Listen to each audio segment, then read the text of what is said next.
Let's start. The old car rattled and wheezed down the narrow, overgrown road, kicking up clouds of dust that shimmered in the late afternoon sun. 10-year-old Akari pressed her nose against the window, watching the blur of ancient trees that seemed to lean in, whispering secrets she couldn't quite decipher.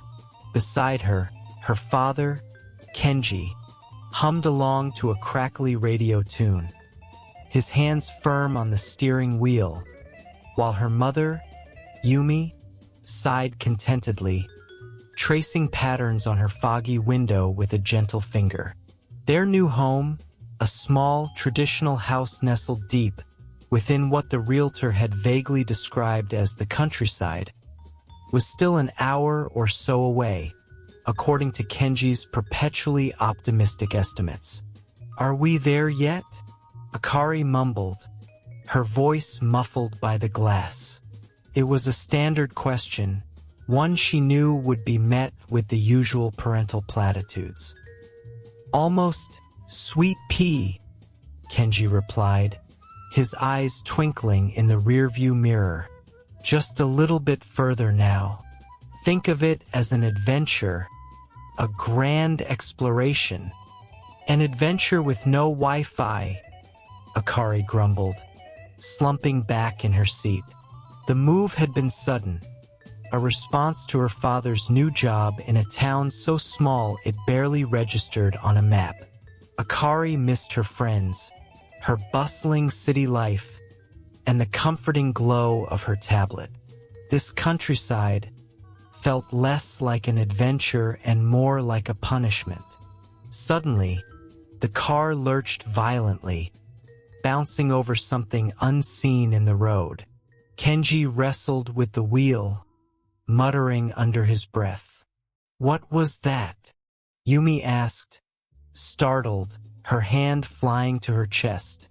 "Just a pothole, I think," Kenji said, though his brow was furrowed. He slowed the car, the engine sputtering uncertainly. The road ahead, barely more than a dirt track now, seemed to narrow even further, lined by trees that grew denser, their branches interwoven overhead like the skeletal fingers of some ancient entity, blocking out the last rays of the setting sun. The air grew cooler, carrying the scent of damp earth and something else, something subtly sweet, yet tinged with an unfamiliar metallic tang.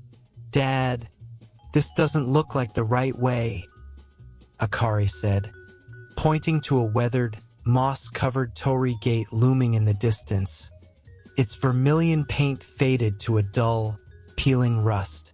It stood like a silent sentinel, marking an entrance to something unknown. The GPS on Kenji's phone had long since lost signal, displaying only a blank screen. "Nonsense, darling. The map clearly showed a shortcut through here," Kenji insisted, though a flicker of unease crossed his face. He pressed on, the car crawling forward until it passed beneath the arch of the torii gate. As they did, Akari felt a strange shiver ripple down her spine, as if an invisible curtain had just been drawn. The air grew heavy, pregnant with a silence that swallowed the chirping of crickets and the distant murmur of the wind. Beyond the gate, the road widened slightly, leading into what appeared to be an abandoned village. Or at least it looked abandoned. Old, traditional Japanese houses stood in rows, their wooden walls weathered and dark, their paper screens torn and flapping in a non-existent breeze. The shops, their signs faded and illegible, were shuttered, their windows dark like empty eyes. A peculiar, almost theatrical stillness hung over everything.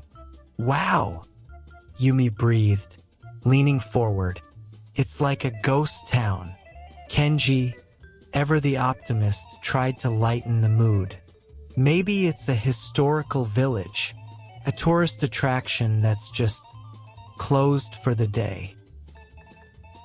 He pulled the car to a halt in what looked like a central square, fronting a large, ornate building that resembled a bathhouse, its tiled roof gleaming faintly in the dim light. A large, complex gate, adorned with intricate carvings of mythical creatures, stood open, revealing a glimpse of steaming pools within. A tantalizing aroma, a mix of herbs and something else, something rich and savory, wafted from within, making Akari's stomach rumble. "I'm starving," Akari declared, unbuckling her seatbelt. "Me too," Yumi agreed, "and a little nervous. It's so quiet here. Well, let's just stretch our legs and see if we can find someone to ask for directions," Kenji said, switching off the engine. The sudden silence in the car was profound, broken only by the distant, rhythmic clang of something metallic, like a bell, carried on the air.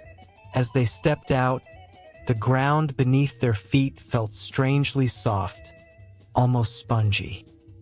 Akari noticed small, ornate stone statues dotting the square, their faces worn smooth by time, depicting creatures she'd only seen in her grandmother's old folktale books. Foxes with multiple tails, long-nosed goblins, and graceful, crane-like figures.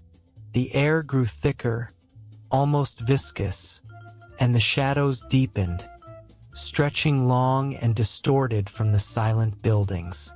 A faint, ethereal glow began to emanate from within the bathhouse. "Look, a restaurant," Kenji exclaimed, pointing to a small, open-air stall set up beside the bathhouse gate. It was laden with an array of delicious-looking food. Steaming dumplings, glistening skewers of what looked like grilled fish, and bowls of noodles emitting fragrant plumes of steam. Despite the lack of people, the food looked freshly prepared, almost inviting them closer. "But where is everyone?" Akari asked, a prickle of unease forming at the back of her neck. "They're probably inside the bathhouse having dinner," Yumi suggested, already making her way towards the stall, drawn in by the intoxicating aromas. "It smells divine, doesn't it?" Kenji, always eager to please his family, pulled out his wallet. "Let's grab a bite. We can ask for directions while we eat." Kari hesitated. There was something undeniably wrong about this place. The stillness was too deep, the air too heavy, the silence too absolute. It felt like walking onto a stage before the play had begun, or after everyone had mysteriously vanished. But her parents were already eagerly sampling the food, their faces alight with pleasure. "Oh, Kenji, you have to try this," Yumi moaned, biting into a plump dumpling. "It's incredible." Reluctantly, Akari approached the stall. The food did indeed look tempting, almost impossibly perfect. As her father handed her a skewer of what he claimed was the most tender pork you'll ever taste, a strange, low growl echoed from somewhere deep within the bathhouse. The ground trembled slightly beneath her feet. The colors around them, which had been fading into twilight hues, now seemed to deepen, becoming richer, almost supernatural. "Maybe we should go," Akari said, her voice barely a whisper, a cold dread seeping into her bones. But it was too late.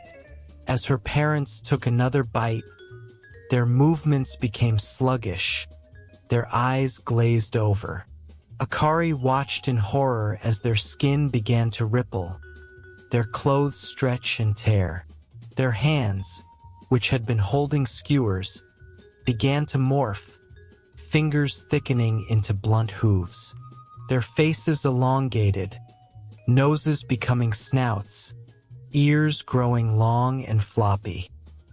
Within moments, where her parents had stood, two enormous, grunting pigs now rooted among the abandoned food, their beady eyes fixed on nothing, their minds lost to a sudden, insatiable hunger.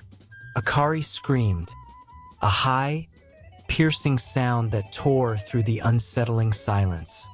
Her heart pounded against her ribs like a trapped bird. She stumbled backward, tripping over her own feet, her gaze locked on the grotesque transformation. The world around her seemed to spin, the ancient buildings tilting, the air crackling with an unseen energy. A gust of wind, cold and damp, swept through the square, carrying with it the faint scent of ozone and something else, something ancient and powerful. "Mom? Dad?" she whispered, tears streaming down her face. The pigs grunted in response, their snouts pushing at the spilled food. They were gone. Her parents were gone, replaced by this. From the corners of the square, shadows began to detach themselves from the buildings, coalescing into vague, shimmering forms. They were indistinct at first, like smoke, but slowly, shapes began to emerge.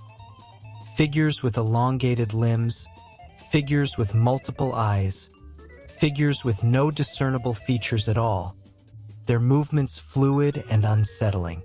They were spirits, she realized with a jolt of terror, countless, silent watchers emerging from the deepening twilight. The clang she had heard earlier, she now knew, was the distant tolling of a great bell, summoning them.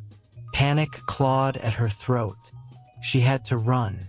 She had to find help. But where? The car, she realized, her only link to her old life, was now parked beside two grunting pigs. Felt utterly, terrifyingly hopeless. The only way out, she instinctively knew, was through the torii gate, back the way they came. But the path back seemed impossibly far, and the spirits were closing in, their forms becoming more defined, their silent gazes fixed on her.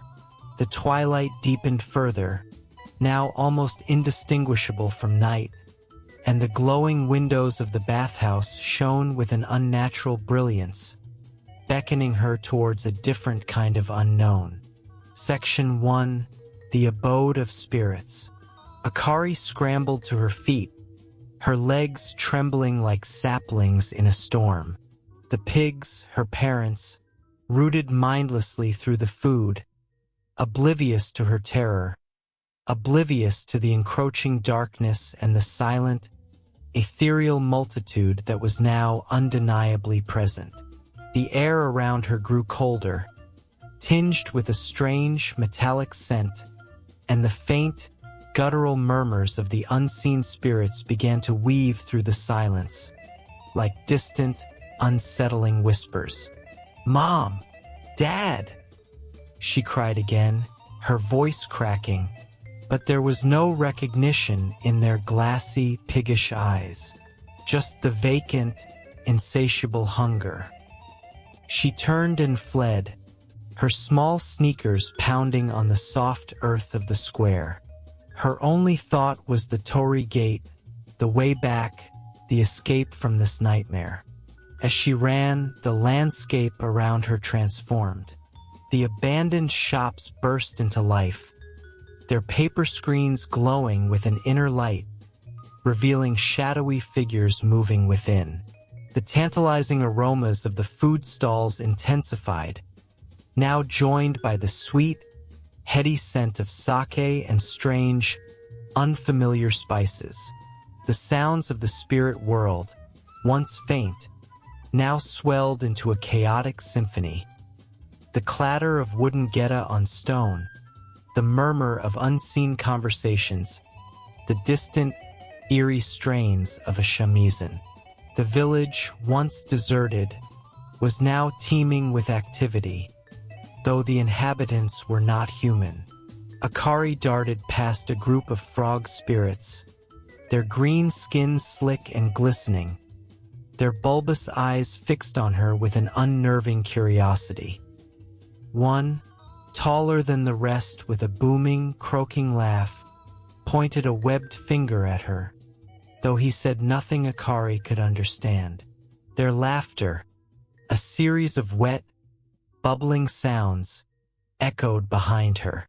Further on, a pair of oni, hulking figures with red skin and wicked horns, stood guard outside what looked like a sake house, their expressions unreadable. Akari veered sharply, her heart hammering against her ribs. She reached the familiar dirt path, the one that led back to the Torii Gate. But the gate itself had changed. What had been a weathered, moss-covered structure was now vibrant, gleaming vermilion, adorned with intricate golden carvings that seemed to pulse with a faint light. And standing directly in front of it, blocking her escape, was a tall, slender figure. It was a young man, perhaps a few years older than Akari, with dark, neatly combed hair and eyes that shimmered with an unsettling luminescence. He wore a traditional kimono of deep indigo and carried a staff that glowed with a faint, internal light. His face was impassive, almost serene, but Akari felt an immense power emanating from him, a sense of ancient wisdom that belied his youthful appearance. This was no ordinary human. "You cannot leave," he said, his voice surprisingly gentle yet firm, like the quiet current of a deep river. He raised a hand, and Akari felt an invisible wall solidify before her, a barrier that hummed with a subtle energy. The Torii Gate, once a symbol of passage, now seemed to stretch impossibly high, its archway shimmering with an impenetrable force field. Akari stumbled back, her breath catching in her throat. What is happening? Who are you?" The young man stepped forward, his eyes never leaving hers. "My name is Haku, and you, child, have wandered into the spirit world." He paused, his gaze softening almost imperceptibly. "Your parents, they have consumed the food of the spirits. They are no longer human." Akari's eyes welled up again. Can I save them?" Haku nodded slowly. "Perhaps, but it will not be easy. This place is ruled by Yubaba, a powerful and ancient witch. She takes the names of all who enter her bathhouse, binding them to her service. If you do not work, she will turn you into an animal, or worse." He gestured towards the enormous, brightly lit bathhouse. "You must seek employment there. It is your only hope." Akari stared at the imposing structure, its multiple stories rising into the darkening sky, its windows glowing with an almost malevolent warmth. "But I'm just a kid. What can I do?" "You must be brave," Haku replied, a hint of something akin to empathy in his voice. "And you must not forget your name. Yubaba will try to take it. If she succeeds, you will forget who you are, and you will be lost to this world forever." Just then, a grotesque, towering figure lumbered into the square from behind the bathhouse. It was a Kashira, one of Yubaba's 3 giant, disembodied heads, their faces perpetually scowling, their voices a booming, gravelly rumble. "Haku, what are you doing out here?" "Yubaba calls," the Kashira bellowed, its massive head swiveling to fix its single, glaring eye on Akari. "Another human? You know the rules." Haku's expression hardened. Go inside, Akari. Find the boiler room. Seek out Kamaji, the boiler man. Tell him Haku sent you. He may help you." He pushed her gently, his touch oddly cold, and Akari found herself propelled towards the bathhouse entrance. "Wait!" Akari cried, but Haku was already turning, his form shimmering as he began to ascend into the air, dissolving into the gathering mist. The Kashira lumbered after him, its booming voice fading into the distance.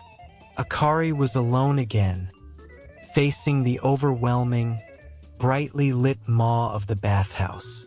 Taking a deep, shaky breath, Akari pushed open the grand, carved doors of the bathhouse. Inside, the air was thick with steam and the scent of exotic bath salts. The entrance hall was enormous, with high ceilings supported by intricately carved wooden pillars. Strange, shadowy figures moved about, their forms indistinct, their movements fluid and silent. Some appeared to be cleaning, others carrying buckets of water or bundles of towels. They moved with an unsettling efficiency, like automatons. A sudden, sharp voice cut through the air. "Another human? What audacity!" Kari whirled around. Standing on a balcony overlooking the entrance hall was a short, plump woman with an enormous head, a beaked nose, and a perpetually scowling expression. Her eyes, sharp and intelligent, gleamed with a malevolent light.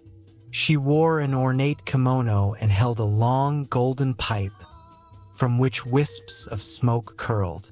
This could only be Yubaba. Beside her, a trio of identical, tiny, hopping creatures, their bodies round and fluffy like cotton balls, twitched nervously. These were the Susuatari, or soot sprites, workers of the bathhouse, subservient to Yubaba's every whim. "You have no business here, child," Yubaba boomed, her voice echoing through the vast hall. "This is the spirit world. Humans are not welcome." Akari, summoning every ounce of courage she possessed, took a step forward. "My parents, they were turned into pigs. I need to get them back. I need a job." Yubaba let out a cackle that grated on Akari's ears. "A job? You, a puny human? What could you possibly do?" She squinted, her gaze piercing. "You have courage, I'll give you that. But courage alone won't save you here. You'll work until you forget your name, and then you'll be mine forever." Before Akari could reply, the ground trembled. A massive, rotund figure emerged from a side hallway, its enormous, multi-limbed body covered in coarse black fur. This was Aegeru, the head frog spirit, overseer of the bathhouse operations. He approached Yubaba, bowing deeply. "Mistress Yubaba, the preparations for the evening cleanse are complete. The herbal baths are ready." Yubaba waved a dismissive hand. "Attend to it, Aegeru, and keep an eye on this one." She pointed her pipe at Akari. "She is a new, unwelcome addition. See that she causes no trouble." Aegeru grunted, his large, unblinking eyes assessing Akari. He then turned and lumbered away, his heavy steps reverberating through the hall. Akari remembered Haku's words. "Find Kamaji, the boiler man." She glanced around, trying to discern which direction might lead to a boiler room in this labyrinthine structure. The scent of sulfur and burning would seem to emanate from somewhere below. She began to walk, trying to appear purposeful, but her steps were tentative. The other spirits, accustomed to their daily routines, mostly ignored her, though she felt their occasional, curious glances. She passed an elegant Okami-sama, a large, white bird-like spirit with a long, graceful neck, sipping tea in a quiet corner. Further on, a group of radish spirits, stout, white figures resembling giant daikon radishes, bustled past, carrying steaming buckets of water, their silent, determined strides creating a rhythmic thump. Akari finally found a dimly lit staircase leading downwards. Hesitantly, she descended, the air growing warmer and thicker with each step. The metallic scent of blood and decay, which had been subtle, grew stronger here, mingling with the earthy smell of damp soil and ancient stone. The sound of clanking machinery and the hiss of steam grew louder. This had to be it. She pushed open a heavy wooden door at the bottom of the stairs, and a blast of heat hit her face. The room was enormous, filled with a bewildering array of pipes, levers, and machinery. A massive boiler, glowing with an internal fire, dominated the center of the room, tended by a multi-limbed figure that seemed to be a tangle of long, spider-like arms. This was Kamaji. He was an old man, his face wizened and etched with 1,000 wrinkles, his eyes hidden behind thick, round spectacles. 6 long, thin arms sprouted from his torso, each independently manipulating different levers, shoveling coal into the roaring furnace, or stirring bubbling concoctions in large cauldrons.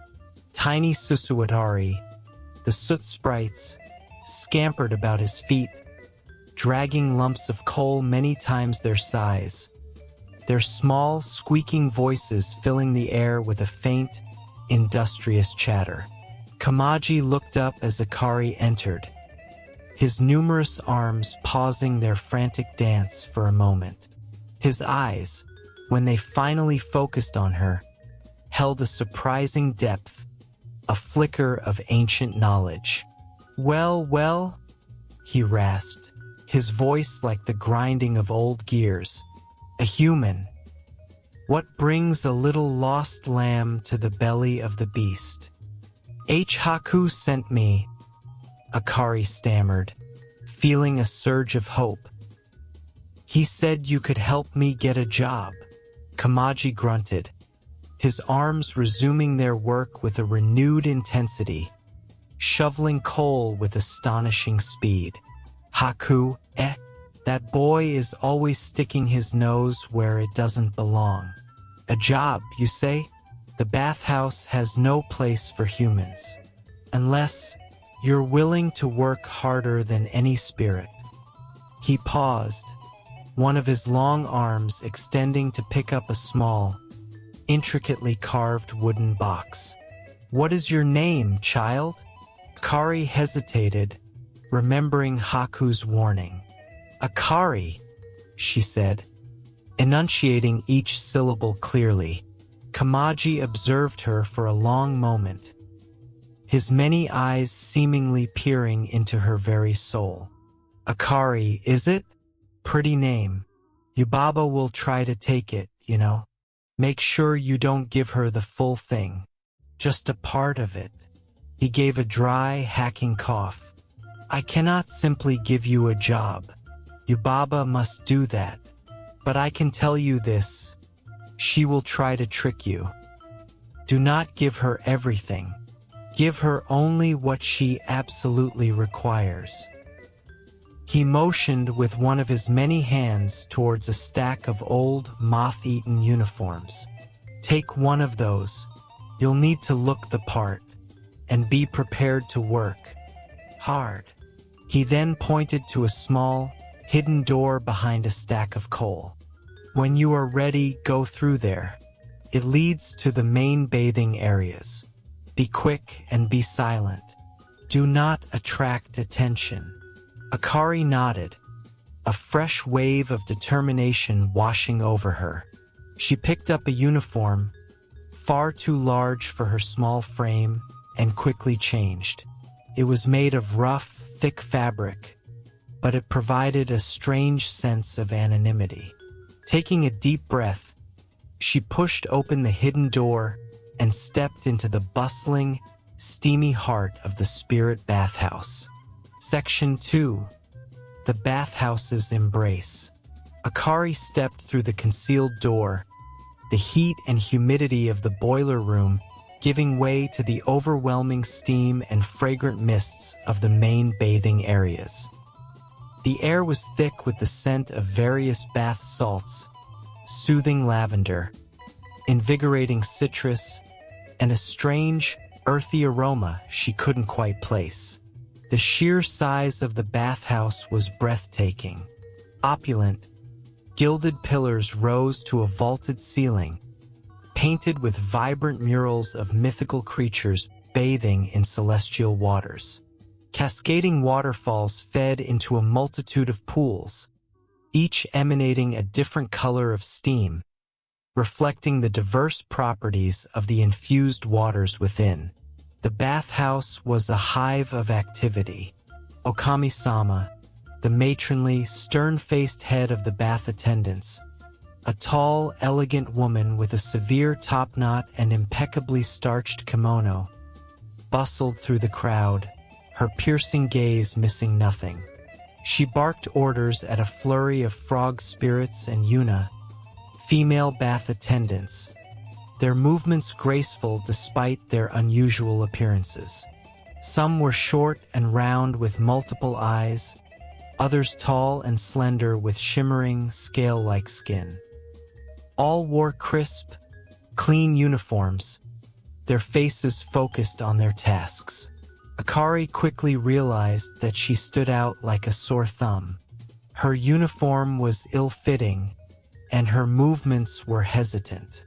She tried to blend into the shadows, observing the flow of work, hoping to understand the rhythm of this strange place. Suddenly, a sharp, indignant croak echoed from directly behind her. "You, human, what are you doing loitering here?" Akari whirled around to face Lin, a lanky, sharp-tongued bath attendant with the face of a crow. Her beak-like nose twitched, and her intelligent, black eyes narrowed. Lin was one of the few spirits who spoke with a clear, almost human-like voice, though it was often laced with sarcasm. She carried a stack of fresh towels under one wing, her other hand on her hip. I'm looking for work," Akari stammered, feeling a flush creep up her neck. Lin let out a harsh, squawking laugh. "Work? You? This isn't a human playhouse, child. This is Yubaba's bathhouse. And you look about as useful as a leaky bucket." She glanced at Akari's oversized uniform. "Kamaji sent you, didn't he? That old softy has a weakness for strays." Before Akari could respond, the booming voice of Aegeru resonated through the hall. "Lin, where are those fresh towels for the main hot spring? The river god is due any moment." Lin rolled her eyes. "Coming, Aegeru, you old toad. Always rushing." She turned back to Akari, her expression softening slightly. "Look, kid, stay out of Aegeru's way. He's Yubaba's pet, and he hates humans. If you want to survive, you'll have to work, and work hard. And don't look so lost. You'll attract Yubaba's attention, and that's the last thing you want." She thrust the stack of towels into Akari's arms. "Here, follow me. I'll show you where the laundry chute is. And don't break anything." Akari, grateful for any direction, nodded vigorously and followed Lin through the maze of steaming pools. They passed a group of gaki, hungry ghosts with distended bellies and mournful cries, patiently waiting their turn at a communal bathing area. Further on, a majestic Shirshir, a lion-dog spirit, its fur gleaming, was being scrubbed by several diligent Yuna. The bathhouse was a bustling ecosystem of spiritual beings, each with their own needs and quirks. Lin led Akari to a small, cramped room filled with overflowing laundry baskets. Your first task, human. Separate these towels by color and type, and don't think of slacking off. The spirits here have very high standards for cleanliness. With that, Lin vanished, leaving Akari alone with a mountain of damp, heavy towels. Akari worked diligently, her small hands aching as she sorted through the piles. The steam made the air heavy, and soon her forehead was slick with sweat. As she worked, she heard the distant murmur of voices, the splash of water, and the occasional unearthly song from one of the bathing spirits. Hours passed. The sky outside the high windows, which she could barely glimpse, had shifted from twilight to full night. The bathhouse glowed with an internal light, its energy seemingly inexhaustible. Akari's stomach growled, but there was no time for food. Suddenly, a small, furry creature, resembling a mouse but with large, expressive eyes, scurried into the laundry room, followed by a tiny, chirping bird that flitted around its head. Akari almost dropped a pile of towels in surprise. The mouse-like creature looked up at her, its whiskers twitching, then pointed a tiny paw towards a heavy, ornate bucket overflowing with dirty towels. "Oh, you want me to take this?" Akari whispered, guessing its intention. The creature nodded vigorously, chirping a high-pitched sound. "You speak to the Kashira now?" A familiar voice sneered. Lin had reappeared, leaning against the doorframe, a sardonic smirk on her face. "That's Yubaba's Kashira transformed. She keeps an eye on things." Kari gasped. The tiny mouse was one of the 3 giant heads? The realization was both terrifying and astonishing. She looked at the tiny Kashira with new respect and a little fear. "Never mind that now," Lin said, pushing herself off the doorframe. "Yubaba wants to see you. Now, she's in her office." Lin's expression was unusually grim.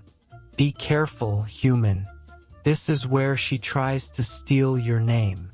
A cold dread seeped into Akari's heart. She followed Lin through increasingly opulent corridors, the air growing colder as they ascended, and the sounds of the bathhouse fading into a muffled hum. Finally, they reached a grand, lacquered door, guarded by 2 silent, imposing samurai spirits in full, spectral armor. Lin pushed open the door, revealing Yubaba's office. It was a vast, circular room, filled with towering stacks of paperwork, ancient scrolls, and overflowing chests of gold. A giant, ornate desk dominated the center, behind which sat Yubaba, even more formidable up close. Her enormous head seemed to fill half the room, and her beaked nose twitched as she puffed on her pipe, sending rings of smoke towards the ceiling. Her 3 giant Kashira heads, still in their mouse and bird forms, scurried about her desk, tidying papers and making soft, chittering noises.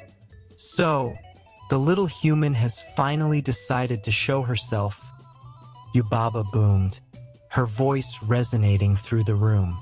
"You wish for employment, do you?" Akari swallowed, her mouth suddenly dry. "Yes, ma'am. And your name?" Yubaba leaned forward, her eyes, usually sharp, now seemed to possess a hypnotic quality, drawing Akari's gaze. Akari felt a strange compulsion to tell her everything, to surrender her identity. "My name is Akari," she said, remembering Kamaji's warning and Haku's. She emphasized the ka syllable, clinging to it like a lifeline. "Akari." Yubaba's eyes narrowed. "Akari, you say? A strange name. Very well. From this day forward, you shall be known as Sen. You will work in the bathhouse, scrubbing and cleaning, and you will learn your place. Little Senator, do you understand?" Akari felt a strange sensation, as if a part of her was being gently, yet firmly plucked away. Her memories of home, of her parents' faces, of her own identity, suddenly felt a little less solid, a little more distant. It was a subtle, insidious theft, but she recognized it. "Yes, ma'am," she managed to say, her voice feeling a little thinner, less her own.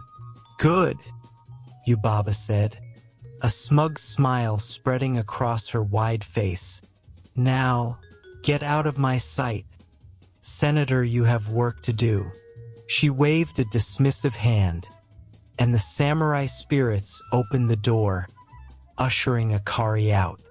Akari found herself back in the bustling bathhouse, her head swimming. She was Sen now.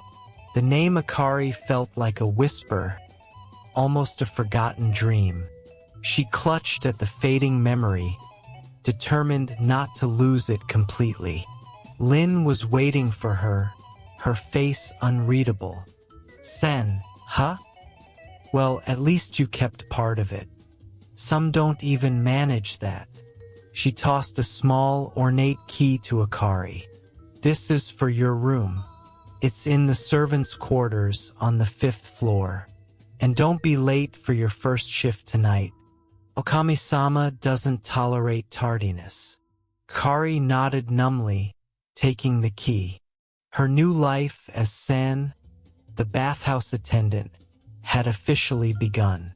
The weight of her task, saving her parents, felt even heavier now, a near impossible feat in this strange, bewildering world. She knew, though, that she had no choice but to push forward, to adapt, and to survive. The memory of her parents, transformed into grunting pigs, fueled her resolve. She would not forget them. She would not forget who she was. Section 3. The Unraveling of the Bathhouse. Life as San in the Spirit Bathhouse was a relentless cycle of hard work and bewildering encounters. Every day dawned with the clang of a massive bell, signaling the start of another demanding shift. San quickly learned that the bathhouse was a living, breathing entity, its pulse dictated by the ebb and flow of its spiritual clientele. Her initial tasks were the most mundane: scrubbing tiles until they gleamed, carrying heavy buckets of hot water, polishing brass fixtures until her arms ached, and sorting an endless supply of towels. The steam often made her lightheaded, and the sheer number of spirits, each with their unique quirks and demands, was overwhelming. Okami-sama, the head attendant, was a strict but fair taskmaster. Her sharp eyes missed nothing, and her voice, though rarely raised, carried an undeniable authority. "San, the dragon god's bath requires more lavender salts. And be quick about it, his scales are looking dull," she would command, her elegant hand gesturing with an imperious flick of her wrist. Akari would scurry to obey, learning the precise measurements and temperatures required for each spirit's specific needs. Lin, with her perpetually sarcastic demeanor, became a reluctant mentor. "You're a slow learner, human, but at least you're not entirely useless," she'd grumble. though her actions often belied her words. She'd show Akari the quickest routes through the labyrinthine corridors, explain the intricacies of serving particularly fussy spirits, and occasionally slip her a piece of hardened rice cake when no one was looking. "You need your strength, kid," she'd say, avoiding Akari's grateful gaze. "Can't have Yubaba complaining about a weak link." One evening, while scrubbing the walls of the grand bath, Akari encountered a group of mischievous kodama, tiny tree spirits that emitted soft, clicking sounds. They usually appeared only in pristine, healthy forests, their presence a sign of purity. Here, in the heart of the bathhouse, they seemed out of place, huddling together near a grimy, seldom-used corner, their usual bright green forms dulled by dust. Akari felt a strange pull towards them, an instinct that something was amiss. "What are you doing here?" Akari whispered to them. The kodama tilted their heads, clicking nervously, their tiny, unblinking eyes fixed on a thick, dark goo that seeped from a crack in the wall. The goo had a foul, stagnant odor, completely at odds with the clean, fresh sense of the bathhouse. It was a subtle, almost imperceptible detail, but Akari's human senses, unaccustomed to the myriad odors of the spirit world, picked it up clearly. She looked around for someone to report it to, but everyone was busy. Okami-sama was supervising the preparation of the communal baths. Lin was arguing with a particularly demanding tengu, a long-nosed, winged spirit, and Aegeru was counting gold coins in a corner, his amphibian features gleaming with avarice. Akari decided to act. Remembering Kamaji's advice to be observant, she approached the crack, poking at the goo with her scrub brush. It was thick and oily, like polluted sludge. The kodama clicked more urgently, pointing towards the crack. Akari hesitated, then decided to tell Kamaji. He seemed the most understanding of her plight. She slipped away from her duties, risking Yubaba's wrath, and hurried down to the boiler room. Kamaji, as always, was a whirlwind of activity, his 8 arms moving with incredible speed, tending to the boilers and sorting strange herbs. The Susuwatari scurried about, their tiny bodies burdened with lumps of coal. "Kamaji-san!" Akari exclaimed, breathless from her rush. "There's something wrong in the grand bath.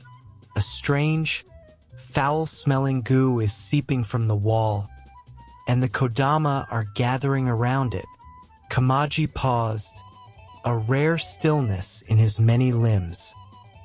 He peered at Akari through his thick spectacles, a flicker of concern in his ancient eyes. "Goo, you say? And kodama? That is unusual. Very unusual. It suggests a deep corruption." He stroked his long, stringy beard with one hand. "The bathhouse relies on the purity of its waters, child. If something is poisoning them, it could be catastrophic." He looked around his busy boiler room. "I cannot leave. My duties here are too critical. But perhaps I can give you something." He reached into a hidden compartment beneath his desk and pulled out a small, intricately carved wooden box. Inside lay a single iridescent green seed, no bigger than Akari's thumb. "This is a river seed. It is a potent cleansing agent, imbued with the life force of a pure river. If the problem is indeed a blockage or a source of pollution, this may help. But use it wisely. Little Senator, it is a powerful artifact." Akari carefully took the seed, feeling its faint warmth in her palm. "Thank you, Kamaji-san. I'll be careful." She rushed back upstairs, her heart pounding with a mix of fear and determination. As she approached the grand bath, the stench of the goo was stronger, and more of it had oozed onto the floor. Several of the bath attendants, including a few Anabi, small, ghostly fire spirits, were now noticing the strange substance, murmuring among themselves. Okami-sama, her face stern, was inspecting the source, her brow furrowed. "What is this foulness?" she demanded, her voice cutting through the murmurs. "Who is responsible for this disgrace?" Akari, emboldened by Kamaji's trust and the urgency of the situation, stepped forward. "Okami-sama, I believe I know what this is. It smells like a polluted river. I have something that might help." She held up the river seed. Okami-sama's eyes widened almost imperceptibly. She recognized the seed's power. "A river seed? Where did you get that, Sen?" she asked, her voice tinged with surprise. "Kamaji-sen gave it to me," Akari replied, feeling a flush of pride. Okami-sama paused, considering. The bathhouse was in disarray, and the approaching river god was a VIP client. Desperate times called for desperate measures. "Very well, Senator, you may try. But if you fail, you will face Yubaba's wrath." With a nod, Akari approached the growing puddle of goo. She held the river seed tightly in her hand, concentrating all her will. She thought of clear, flowing water, of the pure rivers she used to see back in her own world. With a whispered prayer, she tossed the seed into the bubbling, foul-smelling substance. As the seed touched the goo, it glowed with an ethereal green light. The dark substance began to churn, bubbling violently. The Kodama, who had been timidly watching, now began to click excitedly, their forms growing brighter. The surrounding air shimmered, and a low, resonant hum filled the grand bath. Suddenly, with a tremendous, squelching sound, a massive, grotesque figure emerged from the depths of the bath. It was a stink spirit, an enormous, amorphous mass of foul-smelling sludge, covered in garbage, old bicycles, and other human refuse. Its single, glowing red eye fixed on Akari. The stench was unbearable, filling the entire bathhouse. The other bath attendants recoiled in disgust, covering their noses. Even Okami-sama looked horrified. "What in the spirit's names is that?"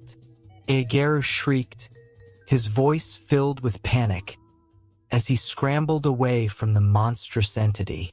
The stink spirit let out a mournful, gurgling groan, its vast body sloshing and churning. It was clearly in immense pain. Akari, despite her fear, felt a wave of pity. She remembered Kamaji's words about purity. This creature wasn't evil. It was suffering. "It's a river spirit," Akari cried out, recognizing its form, albeit a corrupted one. "It's been polluted." She knew what she had to do. With renewed determination, she grabbed the heaviest scrub brush she could find, dipped it into the purified water now flowing from the crack where the seed had dissolved, and began to scrub the vast, slimy body of the stink spirit. The other attendants looked at her as if she were mad. "Are you insane, Sin?" Lin squawked, holding her nose. "That thing is vile. It needs help." Akari yelled back, scrubbing furiously. "It's suffering." To Akari's surprise, the purified water had an immediate effect. Where her brush touched, the foul sludge began to dissolve, revealing cleaner, lighter flesh beneath. The stink spirit let out a long, shuddering sigh of relief. "More water," Akari yelled. "And soap. We need to clean it properly." Hesitantly, then with increasing urgency, a few of the more adventurous Yuna and frog spirits joined her, drawn by Akari's conviction and the visible change in the creature. Even Lin, grumbling all the while, started directing streams of water from the purified spring onto the stink spirit. Okami-sama, seeing the potential for a miraculous cleanse, began barking orders, organizing the efforts with her usual efficiency.